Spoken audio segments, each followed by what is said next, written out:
Hello, folks. Well, I was surprised to find out that recently I've been inducted into the Academy of Model Aeronautics Hall of Fame due to my contributions to the model aviation community for most of my life. I am humbled by that award and really appreciate it. So when I was asked what inspired me to become so involved in model aviation, I thought of several people who I admired and were very influential. Well, first up was John Donovan, who taught me to fly RC.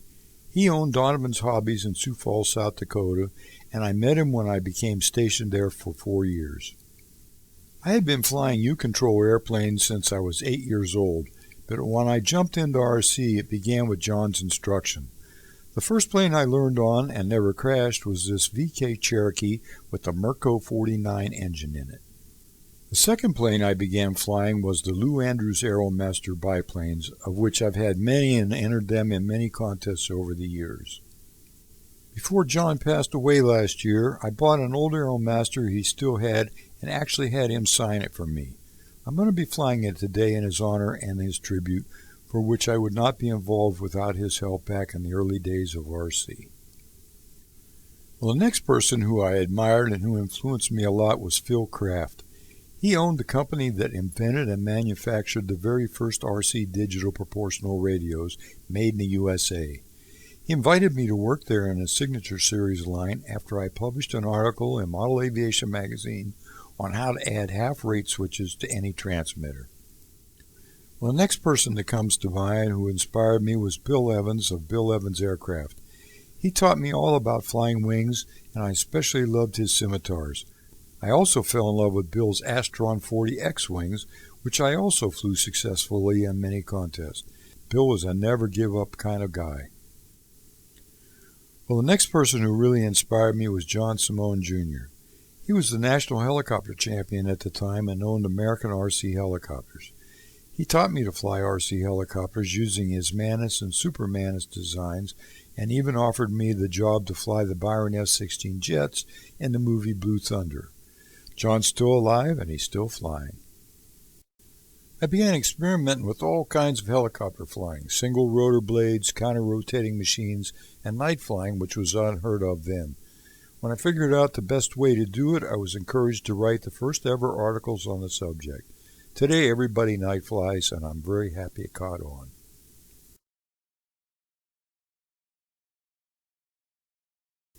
Well, the next person who really inspired me was Chun Park. He owns and operates Multiplex and High-Tech RCD Radio Corporation.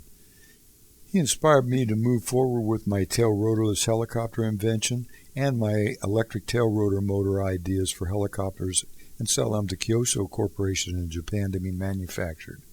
ETRMs are now used on almost all small electric helicopters, so I guess they like them. And of course I was influenced by my dad. He was a pilot and an instructor in the Army Air Force back in the 40s. He got polio at the time and lost the use of his right arm due to it. He was pretty disappointed that he could no longer fly and became a math and science teacher instead.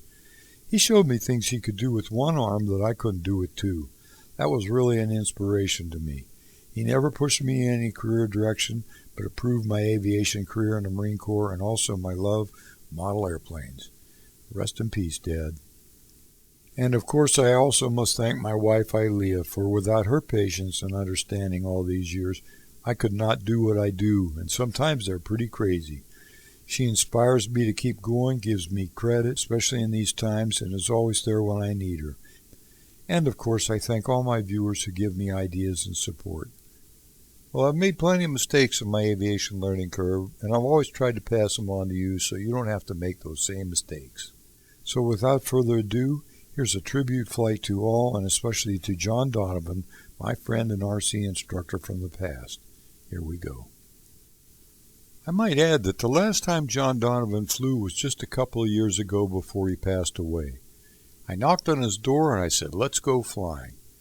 He was actually pretty thrilled because I flew the same Aeromaster for him that he flew himself for many, many years. Okay, John, here's your Aeromaster. Get ready to fly it. This is for you.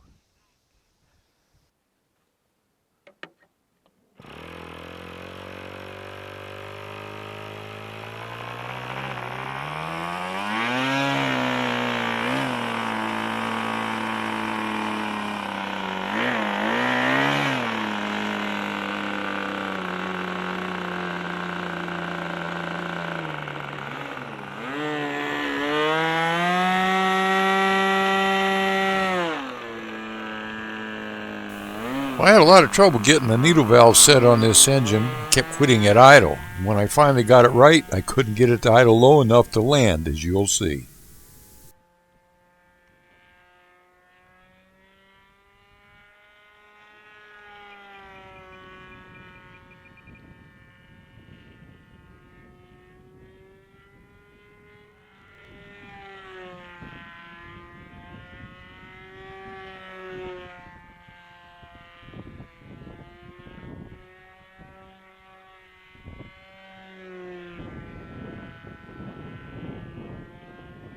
Wow, that wind is really carrying it.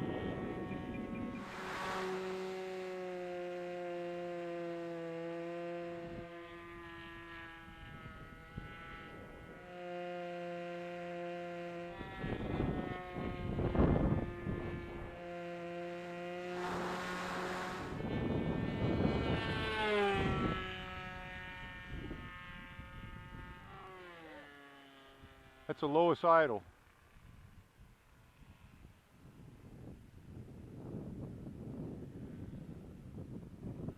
Oh man.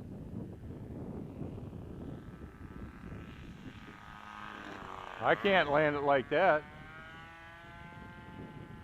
I gotta run it till it dead sticks. Now, when I want it to quit, it won't quit.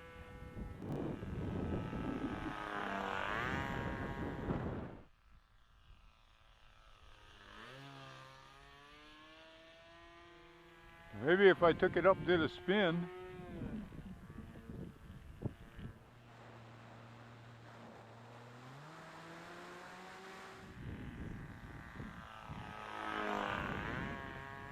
Ah.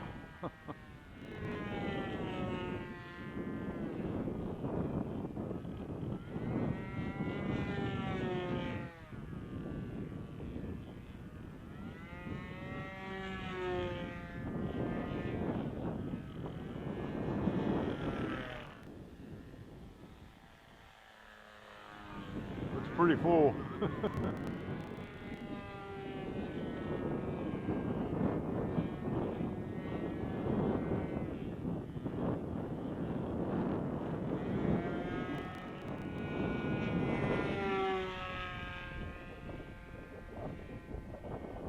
Well, almost 25 minutes later, and after punching a whole lot of holes in the sky with my feeder tank is still full, I've decided to land it at this high idle after a couple of touch and goes. I guess I could try to weed it.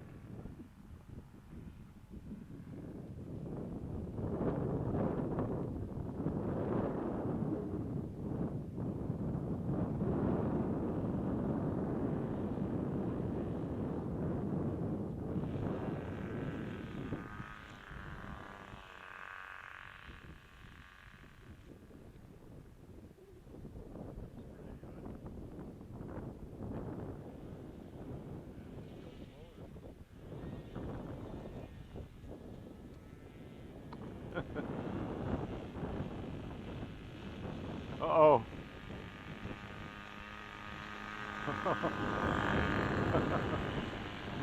Well, there you go, John. I hope that you enjoyed this as you look down on me from above. Well, again, folks, I am absolutely humbled and grateful for this award that I received while I'm still alive. Especially thank all of you from the bottom of my heart for your great support. So stay well and safe, and God bless you all. Holy mackerel. This is Dave the NightFlyyer, signing off for now. Now go fly something.